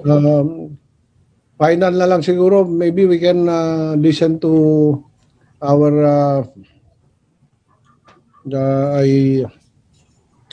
Madam Jocelyn Pegalan. You wanted to say something? Salamat po, Mr. Chair, sa pag-accommodate na makapagsalita ang representante ang representation ng mga teachers mula sa AC Philippines. Kagaya ng sinabi ko po kanina, halos 1 milyon na po yung mga members ng GSIS galing po sa sektor ng mga guro. At nalulungkot po kami sa kalalagayan po namin bilang GSIS member kasi inaasahan po namin na pag-retire namin ay meron kaming masasandalan sa GSIS, pero nakakalungkot po na baon po ang mga teachers sa utang sa GSIS. Gusto ko po i-reiterate lang kanina yung sinabi ni Ma'am V na yung console loan before ay 12%. Tapos naging 8% naging 8% na lang ngayon. So papaano po kaya yung mga nag-avail ng 12%? Hindi po kaya ito ma-recompute kasi malaki po yung 4% na difference po nito. Kailan po ito nag-take effect, tapos halos ang dami po nung nag-avail po nung console loan na yon, at ang principal loan po ay 500,000, 300,000, malaki po yun sa aming mga teachers na halos yung sweldo po namin ay kaltas na lang doon sa GSIS. Pwede pong ididiretso ko na lang po. Yun po, marami pa rin po problema na hinaharap ang mga teachers. Halimbawa po ay hindi pa rin nare-reconcile yung maraming records ng mga teachers. Ang sabi ay ongoing ito, pero dekada ng problema ito ay hanggang ngayon meron pa pong ganyan, teacher 1 sa record nila pero teacher 3 na po dun sa yung actual na status ng teachers. Another po ay yung meron pong gaalo na dapat ay GSIS po ang nauuna in terms of premiums at saka sa loans. Pero yun nga po, meron pa rin nangyayari na hindi pa rin nakakaltasan at nagre-resulta po ito doon sa hindi makabayad yung teacher kahit na siya ay may kapasidad naman na magbayad. So ngayon, ang sinasabi nila, DepEd daw po ang may problema kasi hindi sila nagkakaltas. Pero kami po kaltas kasi automatic deducted po kami eh. So nagpapasahan po sila ng bola. At the end, yung teachers po o yung miyembro po ang lugi dahil meron po compounded po yung interest, sir, pag hindi po agad nakaltasan. So kahit pa po wala kaming kapasidad, dahil kayong may kapasidad na may batas na dapat kayo ang mauna in terms of deduction sa loans at premium, meron pa rin hindi ganon. At ba't hindi ninyo kinakasuhan ng DepEd kung may ganong default kayo, default in payment ang DepEd?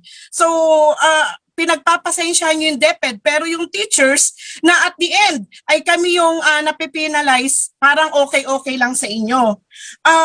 Yun po, doon sa issue rin po ng record of creditable years, marami pa rin pong problema dito na hindi nagmamatch yung length of service at may mga gap. Ang ginagawa na lang po ng mga teachers ay ibabayaran na lang yung gap kahit pa ito naman ay automatic deduction. So, ang stand po namin ay hindi dapat magdagdag ng premium ang GSIS kahit pa po ito ay 1997 pa yung huling increase dahil ang retirement package naman pareho pa rin eh. So hindi po kami pabor dito, yung mga teachers, hindi kami pabor na magdagdag ng premium ang mga teachers, lalong-lalo pa ay hindi naman po maayos ang sistema pa ng GSIS. Marami pong salamat, Mr. Chair. Magandang hapon po sa inyong lahat.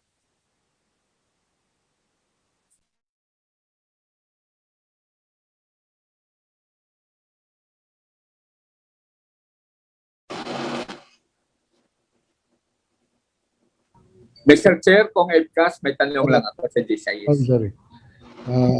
So again, may I ask the GSIS to respond to some of the specific concerns that were mentioned by Ms. Pigalan? Mr. Chair, may I ask VPB to answer? I think BBB. Okay, thank you, Attorney. Thank you, Mr. Chair.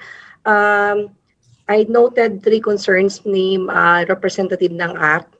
Ma'am, yung sa Consulon, yung question nyo as to when, paano mangyayari doon sa mga nag-Consulon na pwede na sila mag-MPL. Upon renewal po, makli-liquidate ang kanilang consolidated loan. So, change po yung interest from the 12% to 7% or 8% depending kung ilang years na siya sa service.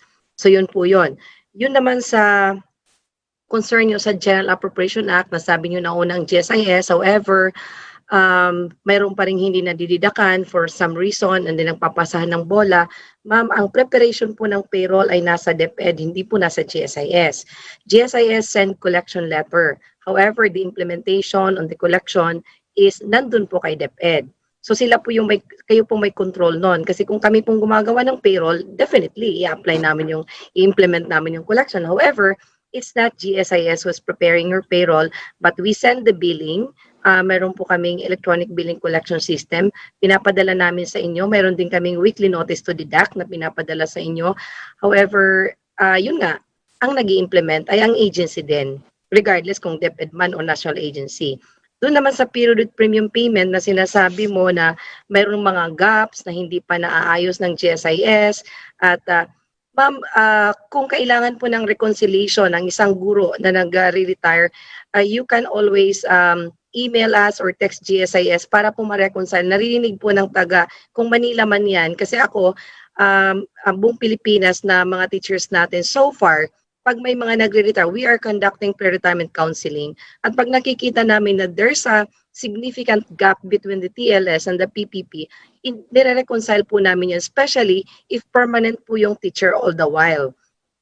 Please take note po na from 1997 below, prior to the implementation of Republic Act 8291, we presume paid as long as permanent po yung teacher. Pero yung from 1997, effective June 24, 1997 up to the present, yun po yung mga premiums na reconcile natin. Alam nyo naman po din na siguro na pag ang teachers, meron tayong, wala po silang leave credits. Kaya there are some na nag-absent or nagli-leave na nagkakaroon sila ng mga leave without pay, yun yung nagkakaroon sila ng premium gaps. Pero hindi po namin sinisingil when there is a premium gap or there is a service gap, nagkaroon man ng laop, yun lang siguro sisingilin ng agency ninyo. But we do not allow any more personal payment na pupunta sa over-the-counter para po magbayad ng premium is always through the agency. So, sana po ayusin natin. If you want to, as I was saying, we are closely collaborating and we are open for collaboration dito po sa GSIS. Madalas naman po nag-uusap ang ACT at saka ang GSIS nationwide. Pwede po natin itong ipareconcile. Lahat po, in-encourage ko po, lahat po na magre-retire na guro at age 55 pa lang po, pwede na po kayo magpa-reconcile ng record with GSIS. If nakita nyo na may gap and is significant, then please feel free to email us or nasa website po yung mga email address, mga contact. Doon sa GSIS mo, mayroon pong directory doon. Even doon sa Citizens Charter, andun po yung number ko. May numbers po kami where you can request for reconciliation. So those are the things. Yung sinasabi niyo po na until now, hindi naman po maayos ang sistema ng GSIS, siguro ma'am, we just need to talk because we are also in our best effort na put everything in place with the EBCS, kaya nga po yung EBCS na yan, pag mali po yung premium contribution, minsan hindi po malalak ang payment pag hindi po eksakto or may kulang. And then we send the reconciliation billing issues every month sa agency po natin.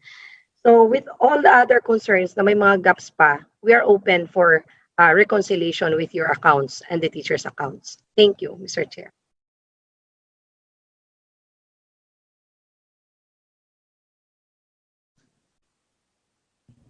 Thank you, Ms. Fuentes. May I... Mr. Chair, if I may isang tanong lang. Kung Ebcas. Go ahead. Congressman Ebcas. Thank you and good afternoon to everyone. Matanong ko lang ito sa GSIS. Ano ba yung management action on the delayed or absence publication of GSIS COA annual audit report for fiscal year 2019? Why is this not available to the public yet? Pangalawang tanong, dun sa COA findings sa 2018, non-collection of 3.7 billion contributions and receivables for more than 3 years due to ineffective administration. The non-posting of premiums and loans collections in the accounts for clearing, ultimately delaying the processing of benefits.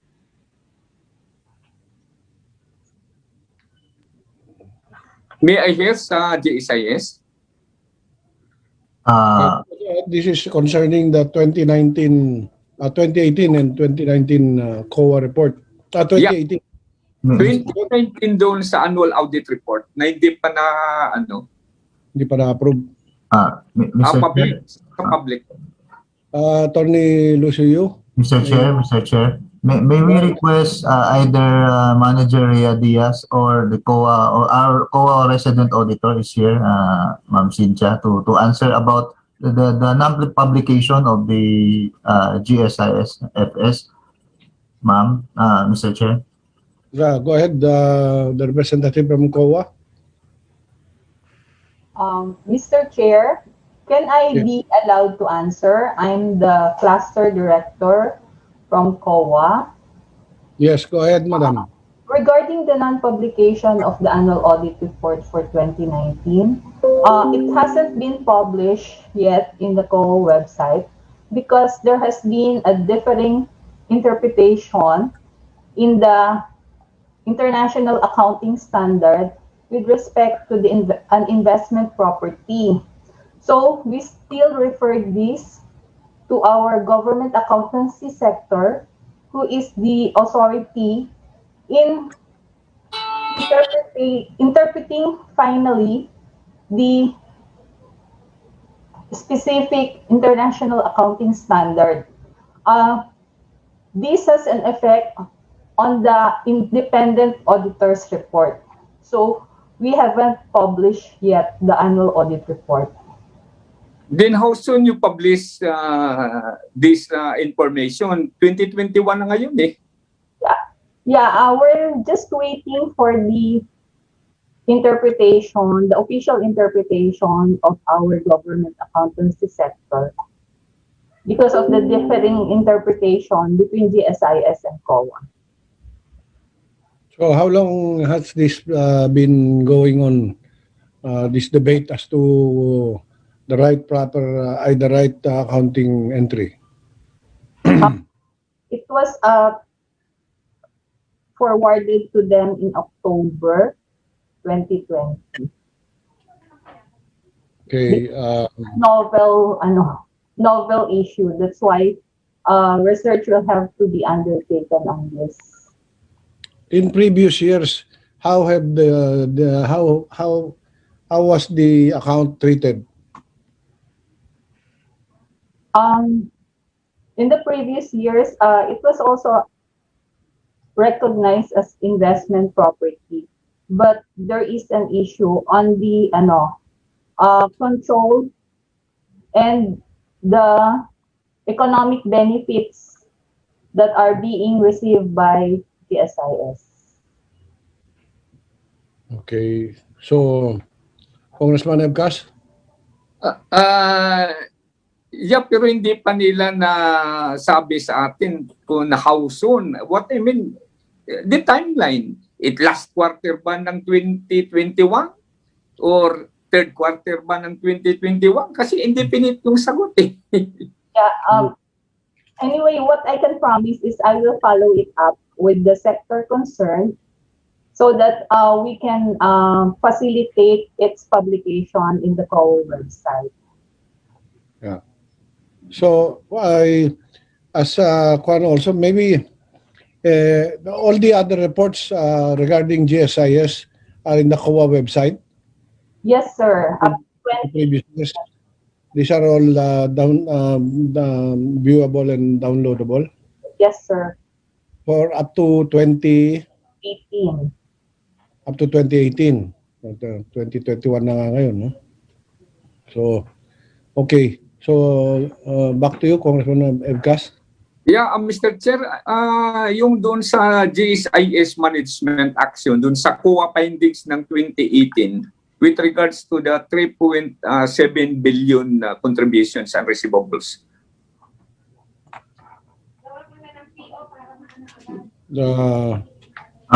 Mr. Chair, good afternoon again. I understand the good honorable Evcas might be referring to a particular audit observation memorandum by COA. We'll check with our operations group, no, because certainly these were discussed with the management, and we usually give our comments there, no, on that particular any audit observation memorandum. So if we can get the specific lang so that we can refer it to the concerned functional group, no. Yeah, but what I mentioned is the COA findings year 2018. So ano bang ginagawa sa GSIS management yung sa findings nito? So gusto namin malaman kasi we are talking here of 3.7 billion, no? Yung sa collections. Tapos pangalawa, yung non-posting of premiums and loans collections in the accounts for clearing, ultimately delaying the processing of benefits. Okay, Mr. Chair, if I may, we'll just refer this to our operations group.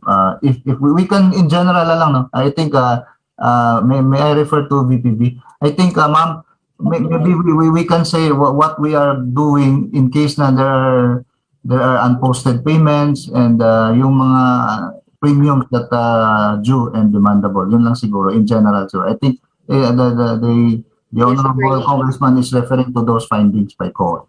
Yes, Attorney. With regards to sa COA findings on the premium receivable by GSIS, kasi by coverage naman po ang ating mga branches, kung kanino po siya load, we do the collection. Nakikipag-usap po kami, ang mga branches, nakikipag-usap sa agency. In fact, nag-ano po kami na mag-MOA sila, especially kung malaki na po yung penalty nila in terms of premium arrearages, because it's so provided in the Republic Act 8291 that we impose 2% simple interest for delayed premium contribution. Nag-MOA po kami, and you know that, Attorney, because we always send the MOA for review and approval. Yung mga agencies, ongoing po yung pakikipag-MOA namin dun sa mga agencies na may mga arrearages. But these are not current, perhaps these are previous arrearages na naging findings ng COA. As to what we are doing, we are sending collection and demand letters. We talk with the agency. We have a billing collection unit, all branches nationwide, and then nagkikipag-MOA po kami sa kanila. And if they have the budget, they can amortize that also and monthly para po ma-post sa individual members accounts kahit po hindi pa po fully paid, as long as may MOA na, napopost na po sa individual members yon para mabayaran ang kanilang mga benefits. As to dun sa regarding dun sa posting issue, sir, currently, sir, yan ang tinutukan na po namin yan previously with our electronic processes na digital na po tayo. Automatic po yung posting natin. Upon payment of the agency, automatic na po yung ang delay lang siguro within 3 to 5 days kasi syempre may mga computer run and the bulk of processes, and kung may mga nalalaglag pa man at hindi pa siya electronically automatically na po post, we have a team to do the reconciliation, individual reconciliation po. Ongoing po yung posting. Lahat po ng COA findings, ina-actionan po namin yun kasi at the end of the year, pag hindi po namin in-actionan yun, it's a demerit in our scorecard po. Has there been improvement in collection efficiency? Doon kasi sa 2019, so we are talking now sa 2021. Sir, if I may continue. For 2020, kahapon po, I was looking into the collection efficiency of the branches nationwide. For the premiums, kung premiums yung pag-uusapan natin, it's nasa 98 to 99%. That's kabuuhan. But there are branches na naka 100% naman po yung collection efficiency. Pero sa loan collection efficiency natin, nasa between 97 and 98% lang po ang collection efficiency natin. But in premiums, so far, nasa 98 to 100% po yan. Appreciating of that information, you have a good standard collection efficiency with regards to the loans, din the premiums contribution. Thank you, sir. Mr. Chair, yun lang mga katanungan po at saka maraming salamat. Okay. A follow-up question lang doon sa na collection yun tsaka what is your default rate in loans? May we request Manager Rhea or the actuary if we have the data on default rate?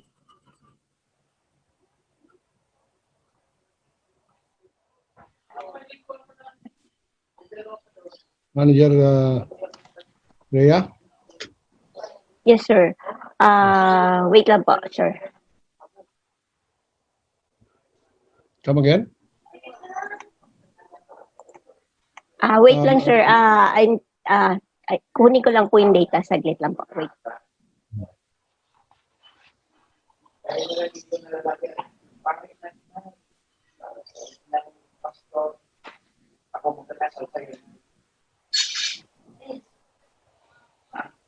For the meantime, if anybody from GSIS can answer, what is your operating budget, annual operating budget?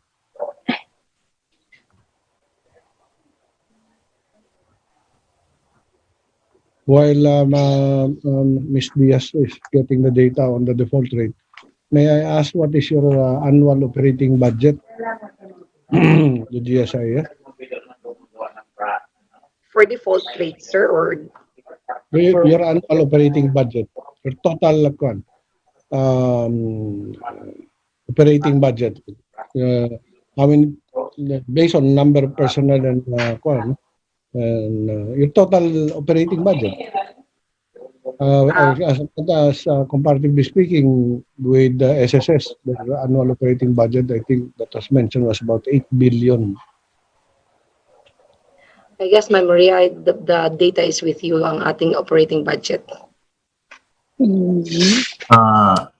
Mr. Chair, can we ask after getting the default rate, Ma'am Rhea, can you also get the admin and operating expense? I think we had a percentage on that compared to because our charter mandates that it should not exceed 12% yata. Yes, sir. Wait lang. I think the chair is asking for the operating and admin expenses loading.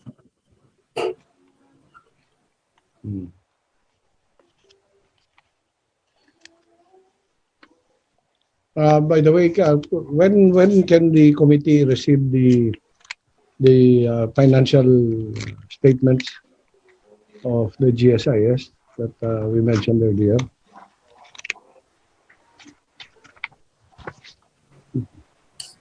The audited as well as non-audited.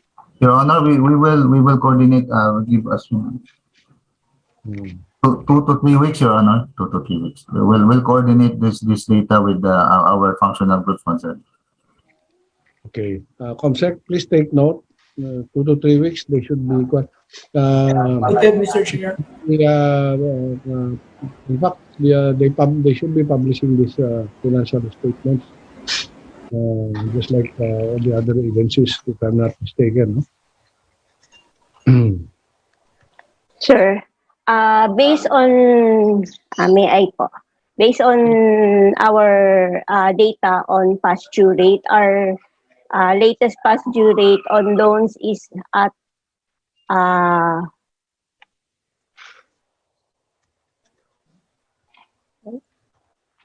po, at 5.06%, sir. So As of December, sir. does this mean that, let's say, for every peso that you loan out, 5.6% is what you cannot collect only? Yes, sir. As of December, yes, sir. As of the year to December, year 2019? Yes po. 2020. Okay. Anyway, we will see all of this in the financial statements that you'll be submitting, right? All these details. Okay, sir. Yes, sir. So for the information of all the members of this committee, once we get their financial statements and other documents requested, we will be furnishing the members of the committee upon, if you so desire, you just communicate with our COMSEC or yours truly, and we will provide you all the documents that will be submitted to us by the GSIS. So that in our next hearing, we will all be more informed, and maybe we can, if there is a need to go through certain details, as pointed out by Congressman Ebcas also. Marami siyang mga specific questions. So, if I may now ask, Congressman Baby Arenas, are you present? Kong Baby Arenas? Our dear colleague, Kong Baby Arenas, wanted to ask questions. Let me just check if he's still with us. There are so many ongoing meetings right now, so transfer natin. Kong Baby, are you with us? Ata. So, to the other members who are present, as we see on the screen, are there any other questions before we suspend this hearing so that we may all take upon our lunch break already? May I hear a motion to from any member?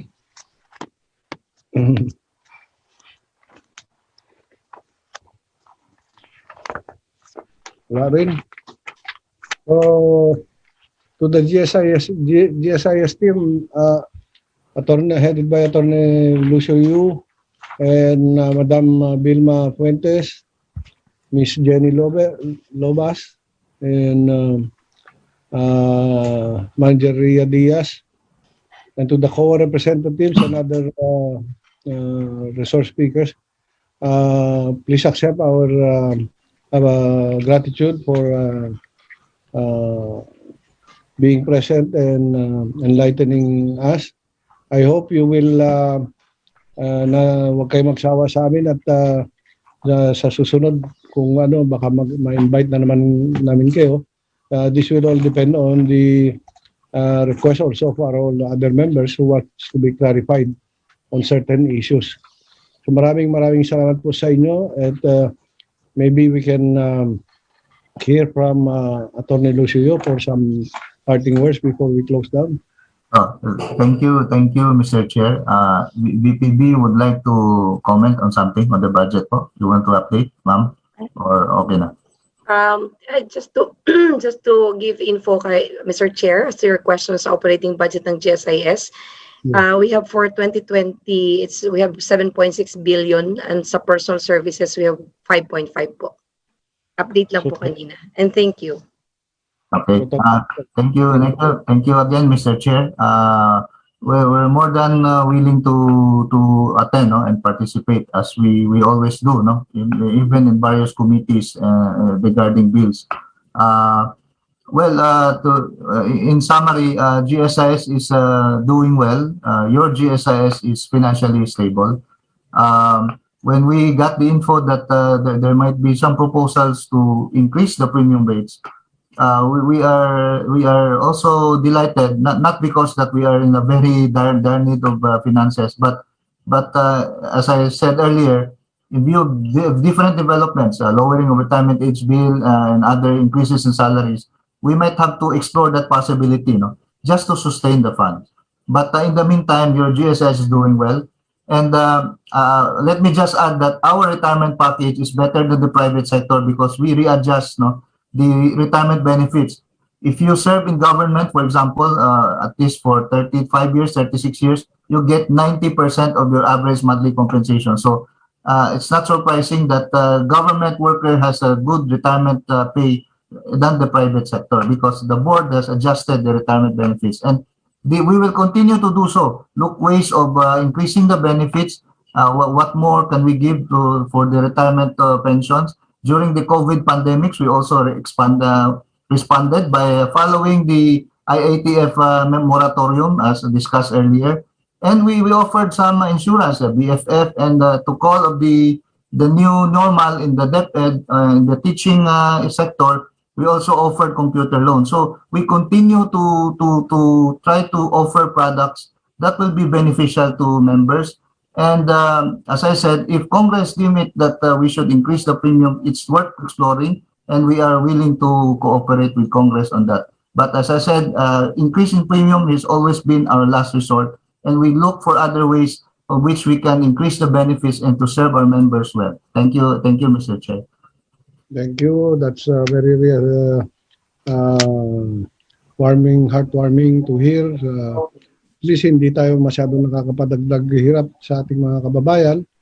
And that, well, as you said, the GSIS is performing well so far. So we pray that you continue performing well and better in the future para naman lalo na sa ating mga bureaucracy na mga miyembro ng GSIS, Maraming salamat po sa inyong lahat. At hopefully we will see each other again. I will be clarifying with the other committees. If ever you're going to be invited in other committees, we might just be joining so that we will not be wasting too much time.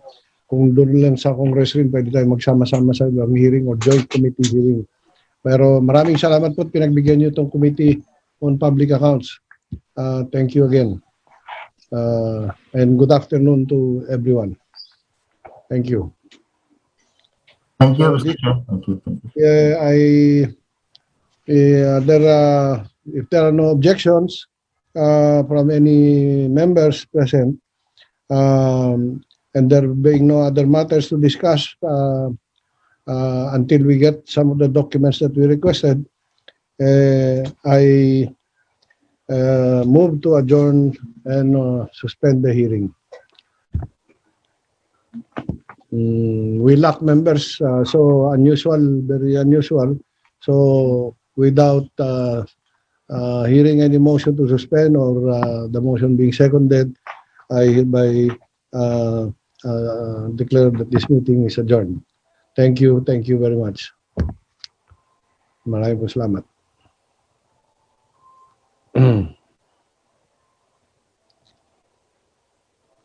Finish?